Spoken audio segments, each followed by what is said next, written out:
avec Cédric Héroux aujourd'hui qui nous accueille sur Bray-sur-Roya, à Saorge.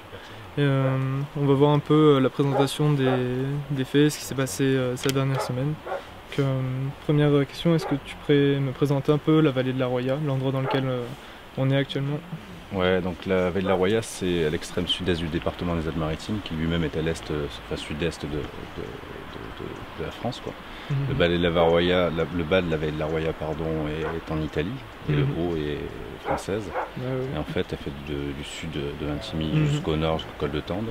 Quand tu pars de Vintimille, tu as une quinzaine de kilomètres où tu es en Italie, tu remontes, tu arrives à la France, puis tu passes entre 3-4 villages, et puis après tu arrives col de Tende, et derrière c'est le Piémont.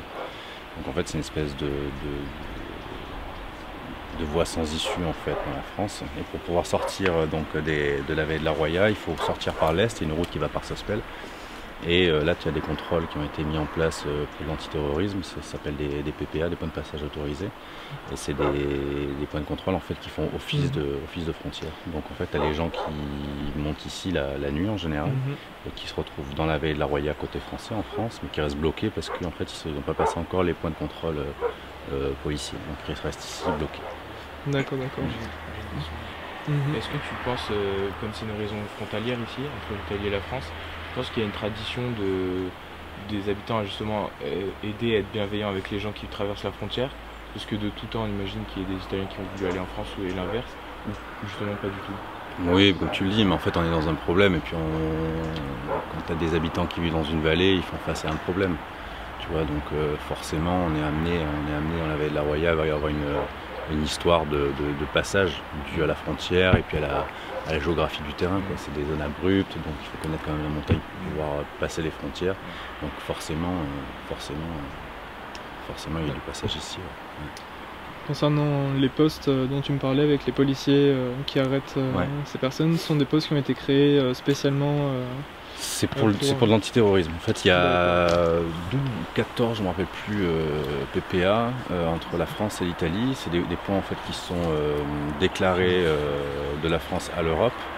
Et c'est des points de contrôle en fait, qui peuvent être systématiques et 24 heures sur 24. Ça veut dire que si la police ou les gendarmes veulent faire un autre contrôle, ils n'ont pas le droit de le dépasser plus de 6 heures. C'est des conventions européennes. Est-ce que c'est respecté? Est-ce que c'est respecté? Oui, c'est respecté. Mais ce qui n'est pas respecté, en fait, c'est le fait où ils n'ont pas le droit en fait, de faire de la migration, que de la migration sur les PPA. Ils doivent faire de l'antiterrorisme. Et pour l'instant, ça n'a pas, ça n'a pas l'air d'être le cas.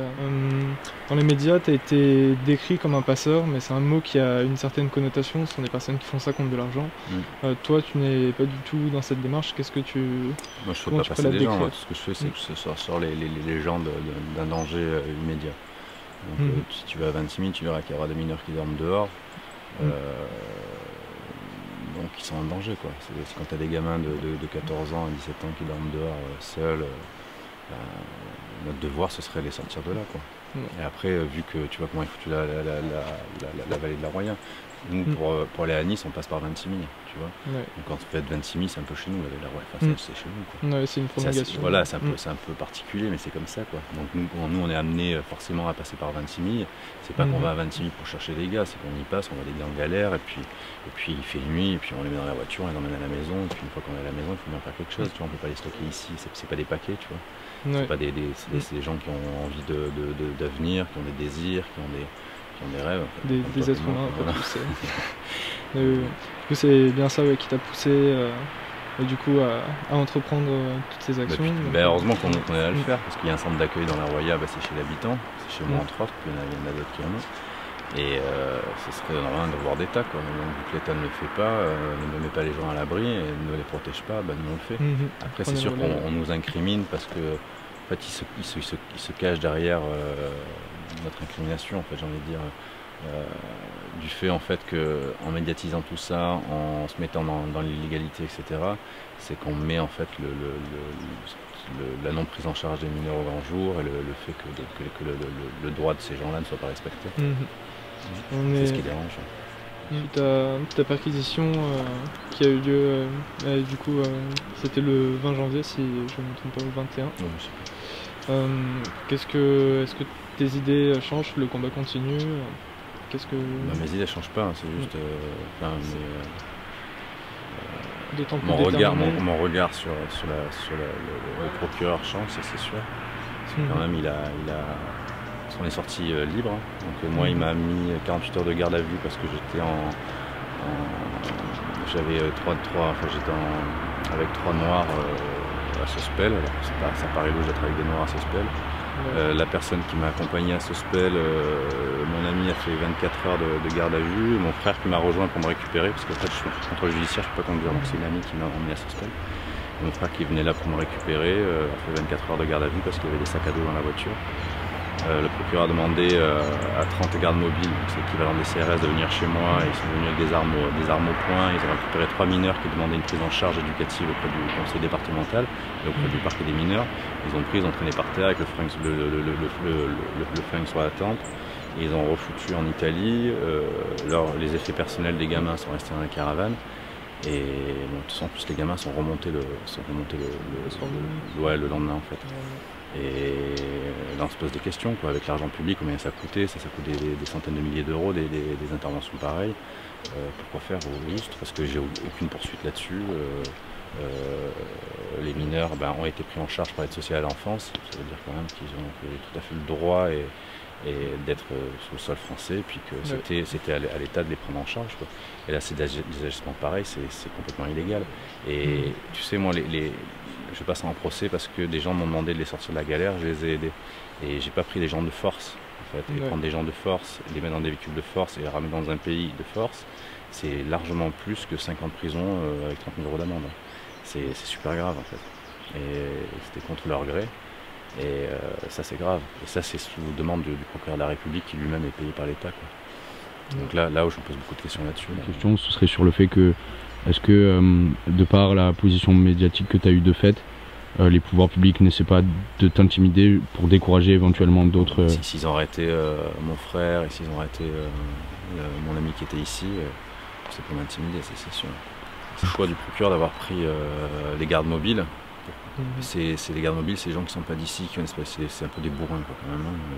Et il sait très bien le contact que j'ai avec la gendarmerie ou la PAF, etc. On a des rapports cordiaux, enfin la police locale, on a des rapports cordiaux.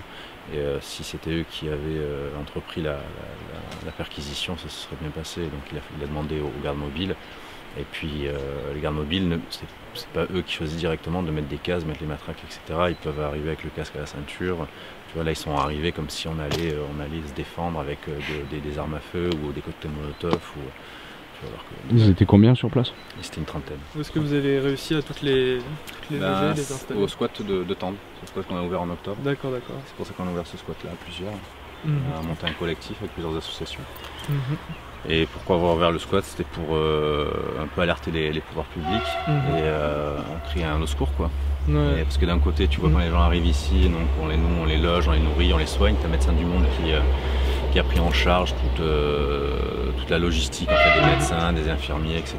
Donc chaque fois que moi j'ai des nouveaux venus, des médecins et des infirmiers qui viennent, donc qui est sous couvert de Médecins du Monde. Et puis après ils font le suivi des gens qui sont là. Mais après une fois qu'il y en a beaucoup, tu vois, il faut bien faire quelque chose quoi, tu vois, je veux dire. Donc ce qu'on fait, c'est pour ça qu'on se finit en garde à vue très souvent, c'est qu'on essaye d'accompagner les majeurs et les mineurs qui ne sont pas pris en charge par l'aide sociale à l'enfance en dehors du département pour qu'ils puissent accéder à leurs droits. Parce que c'est des gens qui sont sur le territoire français, faire une demande d'asile c'est un droit. Et donc du coup nous on essaie de les emmener pour qu'ils puissent accéder à leurs droits, mais on se fait arrêter, on finit garde à vue.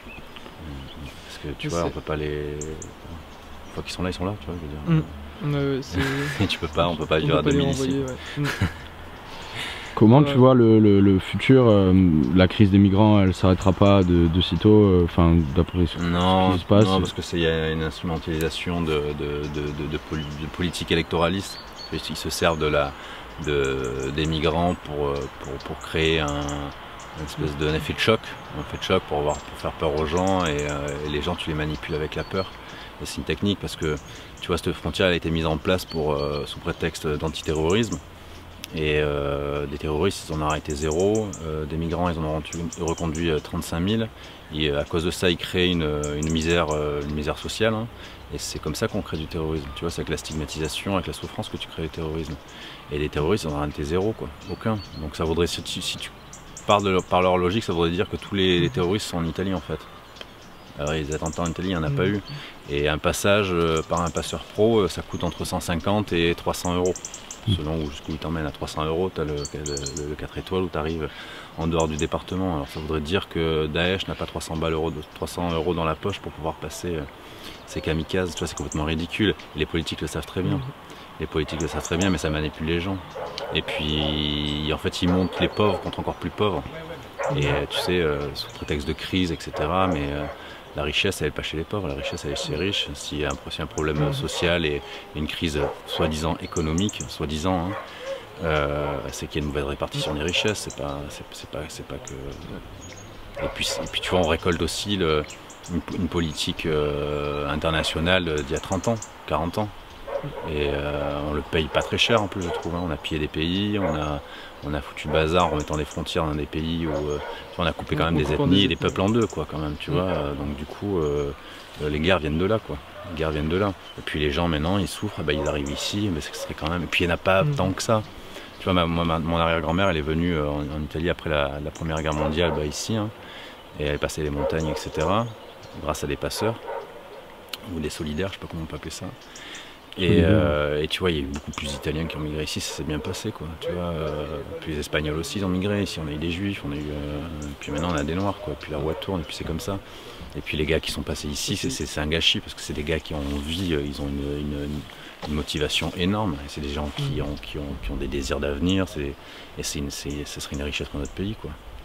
Et je ne sais pas si tu as remarqué, mais le MEDEF et les syndicats patronaux, ils ne se prononcent pas là-dessus. Hein. Ils sont bien contents, hein, la main-d'œuvre pas chère qui arrive sur le pays.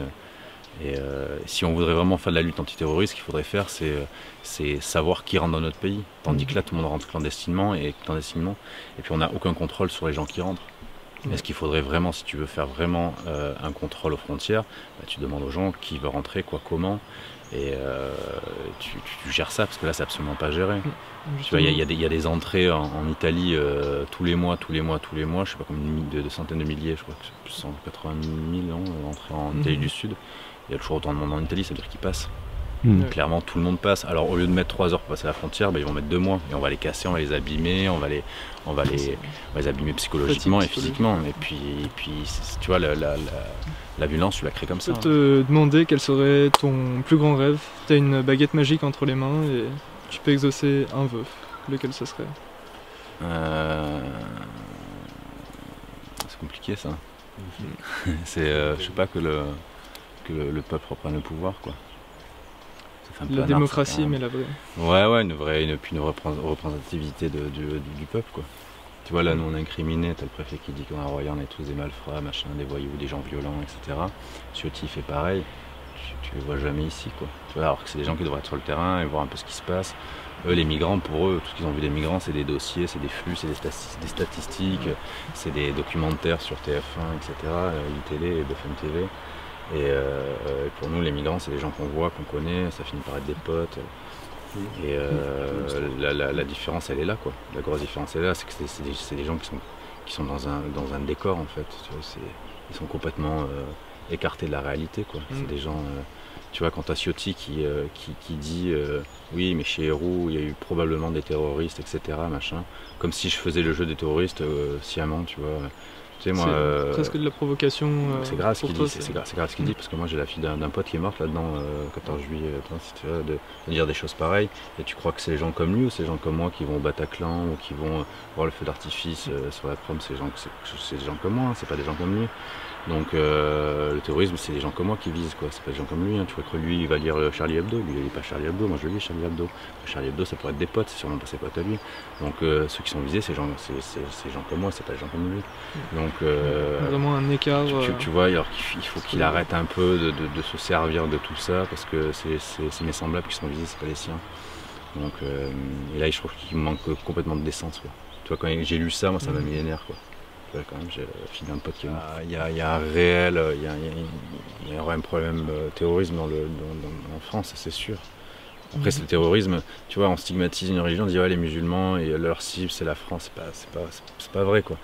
Parce que c'est l'une des cibles, c'est vrai, mais c'est pas la plus grosse cible. Tu regardes les premières victimes, à 95% c'est des musulmans. Les premières victimes c'est des musulmans, c'est pas des cathos, des chrétiens, c'est pas une religion qui est prise à partie quoi. C'est un système. Et c'est pour ça que le débat est faux quoi. C'est pour ça que le débat est complètement faux. Si tu veux lutter contre le terrorisme, tu fais l'intégration et la bonne intégration. Et t'évites de mettre les gens les uns contre les autres.